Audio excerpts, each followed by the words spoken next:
चलिए आज बात करते हैं समुद्र मंथन पर। समुद्र मंथन क्या था, क्यों हुआ था और इसके क्वेश्चंस क्या बनते हैं, इसके पीछे का रीजन क्या था, इसकी कहानी क्या थी। ठीक है, तो टॉपिक है हमारा समुद्र मंथन। सबसे पहले क्वेश्चन आता है कि समुद्र मंथन का जो वर्णन है वो कौन से ग्रंथ में किया गया है। तो इसका जो वर्णन है वो किया गया है विष्णु पुराण।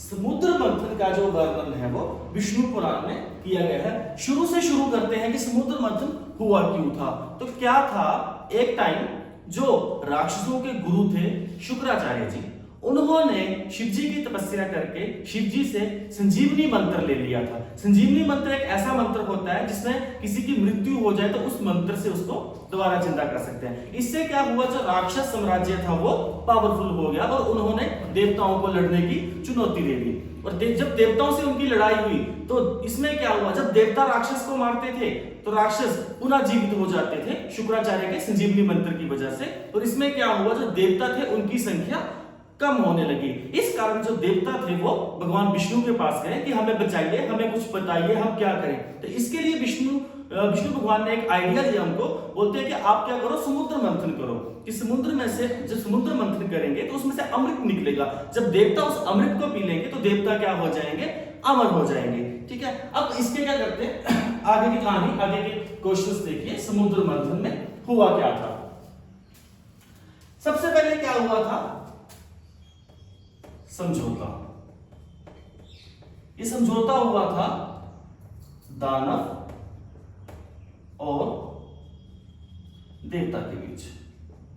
ठीक है, इस समझौते में यह तय हुआ था कि समुद्र से जो भी निकलेगा वो दोनों में आधा आधा बांट दिया जाएगा। ठीक है, अब बात आती है कि समुद्र मंथन जो करना था उसके लिए एक बड़ा सा पर्वत चाहिए था। ठीक है, तो इसके लिए कि कौन से पर्वत को सिलेक्ट करेगा, मद्रांचल।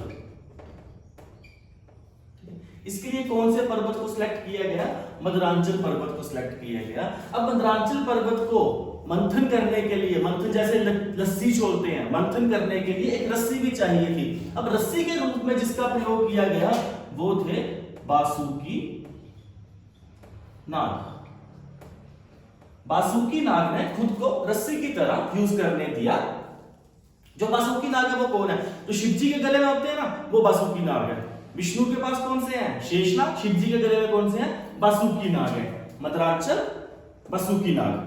क्वेश्चन ये आता है कि समुद्र मंथन में कौन से पर्वत का इस्तेमाल किया गया था, तो कौन सा पर्वत था, मद्रांचल। और ये आता है कि रस्सी किसकी बनाई गई थी, तो किसकी बनाई गई थी, बासुकी नाग। और इसमें क्या था, जो उसका मुख था वो राक्षसों की ओर था और जो उसकी पूंछ थी वो देवताओं की ओर थी। ठीक है, इसके बाद क्या होता है, मद्रांचल पर्वत हो गया, बासुकी नाग हो गया।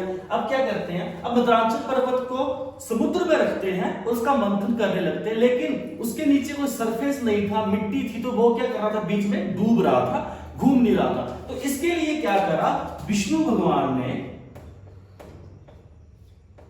अपना दूसरा अवतार, सभी को पता है कि विष्णु भगवान के 10 अवतार थे, है ना, जिसमें पहला अवतार जो था वो मत्स्य था, दूसरा जो था वो कुर्रम था, तीसरा जो था वो वामन अवतार था, है ना, फिर नरसिंह अवतार था। वो अलग अलग रूप अलग से करेंगे। ठीक है, इसमें सेकंड अवतार लिया उन्होंने, कुर्रम का अवतार। कुर्रम किसको बोला जाता है, कछुआ। इसमें विष्णु भगवान ने कुर्रम का अवतार लिया। ये पूछा जाता है कि विष्णु भगवान का द्वितीय अवतार कौन सा था, ये क्वेश्चन आता है, तो कौन सा अवतार था। देखिए अब समुद्र मंथन से क्या क्या निकला। सबसे पहले निकली लक्ष्मी, जो कि धन और समृद्धि की देवी, धन और समृद्धि की देवी थी लक्ष्मी। ठीक है, अब क्या हुआ, देवता और दानव आपस में बहस करने लगे कि ये हमारा है, ये हमारा है। समझौता क्या हुआ था कि दोनों में बांटा जाएगा ना। ठीक है, तो देवता बोलते हैं कि हम ले जाएंगे, दानव बोलते हैं हम ले जाएंगे। उस टाइम पे क्या हुआ, ब्रह्मा जी प्रकट हुए। ब्रह्मा जी ने क्या बोला, ब्रह्मा जी ने बोला कि ये जो देवी है ये समुद्र से निकली है, इसके लिए इनकी खुद की मर्जी होगी, इनका स्वयंवर होगा, जिसको ये चुनेगी ये उसके साथ ही रहेंगी। तो उस कारण क्या हुआ, जो लक्ष्मी देवी थी उन्होंने क्या करा, विष्णु भगवान को चुना और वो उनके साथ रहने लगी। ठीक है, लक्ष्मी के बाद अब वहां से निकला एवरात। एवरात कौन था, इंद्र का, ठीक है। अब जब एवरात निकला तो राक्षसों ने बोला कि हम जानवर का क्या करेंगे, हमें जानवर नहीं चाहिए, समझ रहे हो ना, हमें जानवर नहीं चाहिए। लेकिन उन्हें नहीं पता था कि जो एवरात था वो मोस्ट पावरफुल था, ठीक है। इसलिए क्या हुआ, एवरात देवताओं को मिला और जो इंद्र का हाथी था। उसके बाद क्या हुआ, उसके बाद निकले हीरे जवाहरात, हीरे जवाहरात, ठीक है। हीरे जवाहरात थे जो वो दानवों ने ले लिए, राक्षसों ने ले लिए, ये हमारे हैं, इस पे हमारा हक है, जो चीज आगे निकलेगी वो आपकी हो जाएगी। एवरात के बाद जो निकलता है वो निकलती है कामधेनु गाय, कामधेनु गाय। अब कामधेनु गाय क्या थी, कामधेनु गाय ऐसी गाय थी जो इच्छा पूरी करती थी, इसे कुछ भी मांगो वो आपको देगी, ठीक है। लेकिन दानवों ने फिर से वही बात बोली कि हम गाय का क्या करेंगे, हम तो राक्षस हैं, तो ये किसको दे दी गई, देवता को, ठीक है। फिर उसी में से क्या निकला, धनवंतरी, प्रथम चिकित्सक धनवंतरी। धनवंतरी जो थे वो दोनों के चिकित्सक बने, देवताओं के भी बने, असुरों के भी बने। उसके बाद क्या निकला, उसके बाद आपका सोना और हीरे, सोना और हीरे निकले, ठीक है, वो किसने ले लिए, दानवों ने ले लिए। उसके बाद क्या निकला, देखिए नेक्स्ट देखिए, उसके बाद आपका निकला उच्च श्रवा। अब उच्च श्रवा क्या था, घोड़ा, ऊंची प्रजाति का घोड़ा, ठीक है। इसको सात मुख वाला घोड़ा भी कहीं कहीं बोला गया, उच्च श्रवा। तो ये घोड़ा क्या हुआ, देवताओं को दे दिया गया। उसके बाद क्या निकला, कालकूट। उसके बाद क्या निकला, कालकूट विष। जब कालकूट विष निकला तो ना तो वो देवताओं ने ग्रहण करा, ना वो राक्षसों ने ग्रहण करा, क्योंकि जो ग्रहण करेगा वो क्या होगा, मर जाएगा, उसकी मृत्यु हो जाएगी, ठीक है। अब क्या हुआ, अब सभी देवता त्राहिमाम त्राहिमाम करने लगे और वो ब्रह्मा के पास गए। ब्रह्मा को बोलते हैं कि आप एक्सेप्ट करो, ब्रह्मा बोलते मैं तो करूंगा नहीं, क्योंकि मुझे तो सृष्टि बनानी है ना, अगर मुझे कुछ हो गया तो मैं क्या करूंगा, ठीक है। विष्णु के पास गए, विष्णु को बोलते हैं कि आप ग्रहण करो, विष्णु बोलते हैं मैंने तो गुरु अवतार लिया, मैं कैसे ग्रहण करूं, मैं तो आपकी मदद कर रहा हूं ना, मैं तो ले सकता हूं उसको, ठीक है।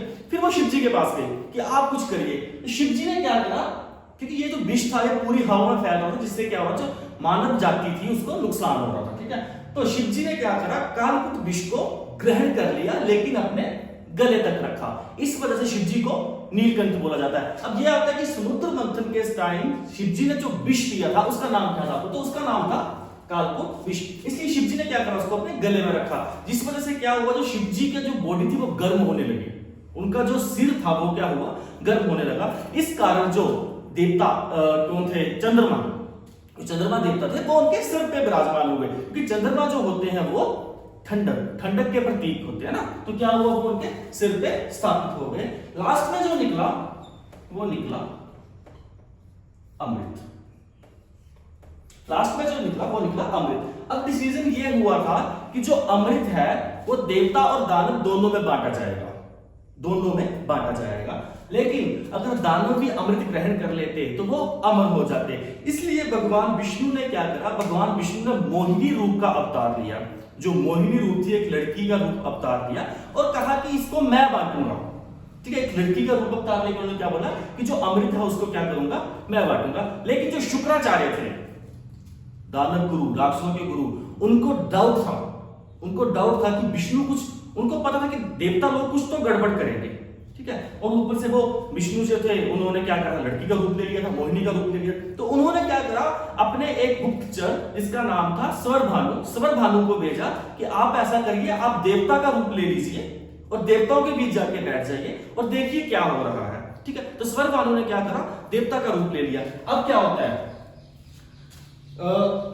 मोहिनी क्या करती है, दो बर्तनों में अमृत ले लेती है।